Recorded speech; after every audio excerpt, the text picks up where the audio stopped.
It was a crisp autumn evening in Cedar Hills, a small picturesque town nestled along the Appalachian Mountains. Among the crowd was a little girl, Anna Rose.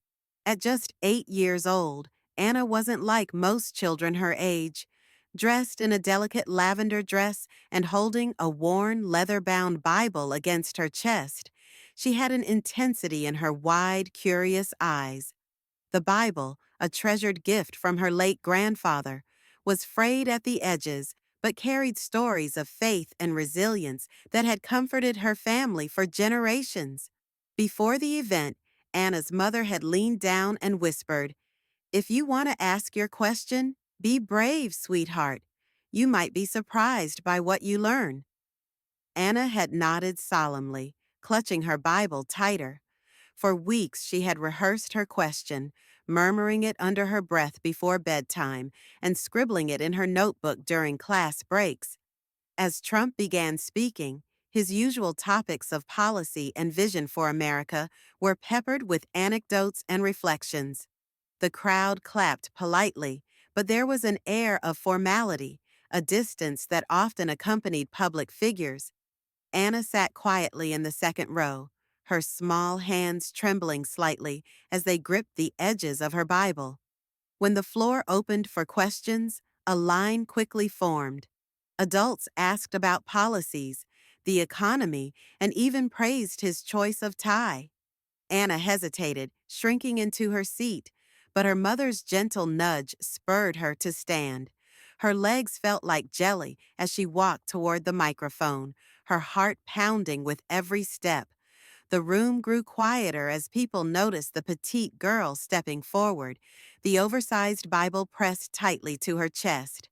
When her turn came, Trump leaned slightly, his expression softening. "And what's your question, young lady?" he asked gently. Anna swallowed hard, then spoke with a voice that trembled but carried an earnestness that silenced the room. "Mr. Trump, what does God mean to you?" The question hung in the air, its weight palpable. Trump's typical rapid-fire responses didn't come. Instead, he stood there, momentarily lost for words. He glanced at Anna's Bible, then back at her earnest face. His hand rested on the podium, fingers tapping lightly.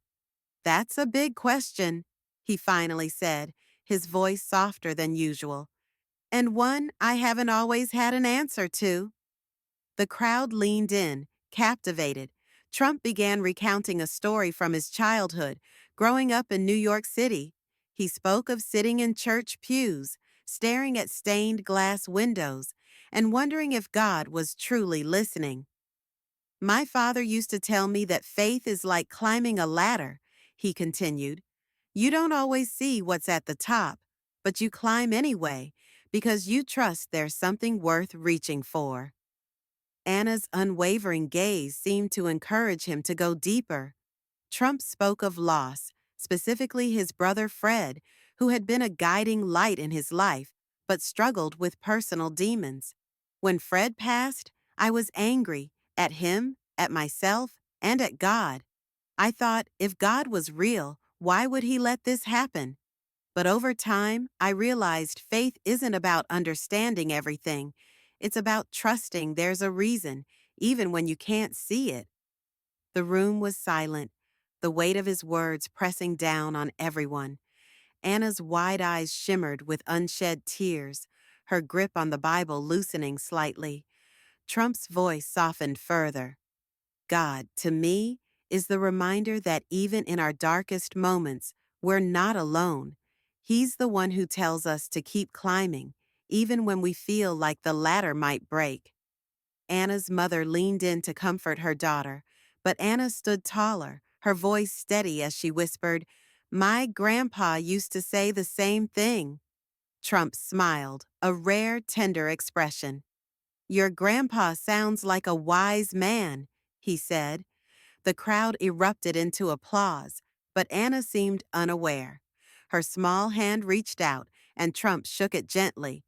"Thank you for asking a question most adults are too afraid to ask," he told her. The evening transformed into something more than a town hall. Strangers exchanged stories of faith, loss, and resilience. Trump's parting words resonated deeply. Faith isn't about having all the answers, it's about believing, even when the road is uncertain. And tonight, Anna reminded me of that. As the crowd began to disperse, Anna turned to her mother, her voice quiet but resolute. Grandpa would have been proud, wouldn't he? Her mother's smile was soft, her eyes glistening.